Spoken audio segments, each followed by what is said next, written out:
Ever felt like you're chasing something but you're not even sure what it is? Maybe it's more money, a better job, or just that feeling of making it. We all get caught up in this race, thinking the next big thing will finally make us happy. But what if I told you the secret to lasting fulfillment isn't out there, but right here, within you? Let's talk about a guy who had it all, King Solomon.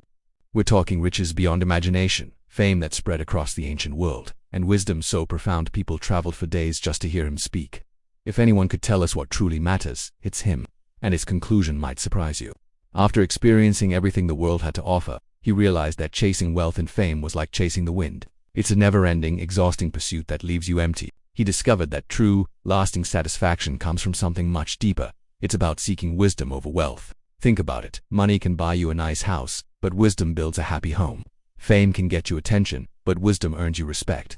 Solomon learned that a life built on wisdom is a life that can withstand any storm. This isn't about rejecting material things entirely. It's about balance. Life is a mix of everything: joy and sorrow, success and failure, laughter and tears. Instead of fighting the tough times, we can learn to embrace them as part of the journey. Every experience, good or bad, holds a lesson. The key is to pay attention. This is where discernment comes in. It's like having a compass for your soul. When you face a decision, big or small, discernment helps you see beyond the surface. It's about asking, what's the wise thing to do here? What's the compassionate thing to do? When you pair this with a strong moral compass, your actions start to align with your deepest values. You start living with integrity, and that's a feeling no amount of money can buy. It's about being true to yourself, even when no one is watching. One of the most powerful things we can do is to learn from our mistakes. We all mess up. It's part of being human. But what separates the wise from everyone else is what they do after they fall. Instead of just getting up and moving on, they stop and ask, what can I learn from this? Try keeping a journal or just taking a few minutes to reflect. Documenting the lessons you learn transforms failure from a dead end into a stepping stone. It's how you convert painful experiences into priceless wisdom. This wisdom isn't just for your personal life. It's a game changer for your relationships. How many arguments and misunderstandings could be avoided with better communication? Solomon's wisdom teaches us the power of listening more than we speak, of choosing our words carefully, and of seeking to understand before trying to be understood. When you communicate with intention and compassion, you build bridges instead of walls. You create peaceful, supportive relationships that become a source of strength and joy. This brings us to one of the most beautiful and often misunderstood parts of Solomon's legacy, the Song of Solomon. It's this incredible, poetic book that celebrates love in its purest form. It's not just some old text. It's a timeless guide to love, intimacy, and connection. The Song of Solomon paints a picture of a relationship built on so much more than just fleeting attraction. It's about deep, mutual respect. It's about celebrating each other, cherishing each other, and finding incredible fulfillment within a committed partnership. This isn't a one-sided affair. It's a dance between two people who see and value each other completely. It shows us that true love isn't about power or control, but about a humble, giving heart. In this story, the simple, genuine love between the couple triumphs over the allure of wealth and status. It's a powerful reminder that the best things in life truly aren't things. The imagery in the text is so rich and beautiful. It uses nature and poetry to describe a desire and a connection that is profoundly human. It speaks to that deep-seated need we all have to be known and to be loved for who we are. But it also teaches patience. It repeatedly says, do not arouse or awaken love until it so desires. In our world of instant gratification, that's a radical idea.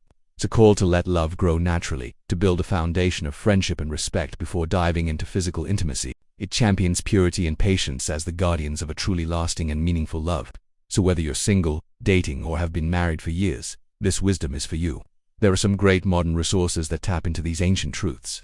Books like Success, Secrets of Solomon can unlock these timeless principles for all your relationships, not just romantic ones. And guides like Love Every Day offer simple, daily practices to deepen your connection with your partner, inspired by this very wisdom. It's about making love a verb, an action you choose every single day. Ultimately, all of this points to a bigger truth. Solomon, after all his searching, came to understand that the fleeting pleasures of this world could never truly satisfy the human heart. He realized that our deepest longings are spiritual. We're wired for connection, for meaning, for something more. He found that a relationship with God was the only source of true, unshakable fulfillment. This isn't about religion in a stuffy, formal sense. It's about a personal living connection to our Creator. It's about understanding that our worth isn't tied to our performance or our possessions. It's about finding our purpose in something much larger than ourselves. When you start to see life through this spiritual lens, everything changes. You find joy not just in the big achievements, but in the small, everyday moments. A beautiful sunset, a good conversation with a friend, the feeling of peace after a long day. The outcome becomes less important than the process. The journey to fulfillment isn't about adding more to your life. It's often about stripping away the things that don't matter to make room for what does. It's about realizing that the happiness you've been chasing has been inside you all along.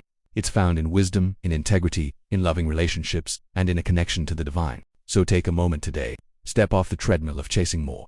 Ask yourself what truly matters to you. What would a life guided by wisdom and love look like for you? The answers might be simpler than you think. This ancient wisdom from Solomon isn't just a history lesson. It's a roadmap to a richer, more meaningful life right here, right now. Thanks so much for hanging out with me today. If this resonated with you, I'd love for you to subscribe and join our community. Let's keep exploring these ideas together. See you in the next one, and God bless.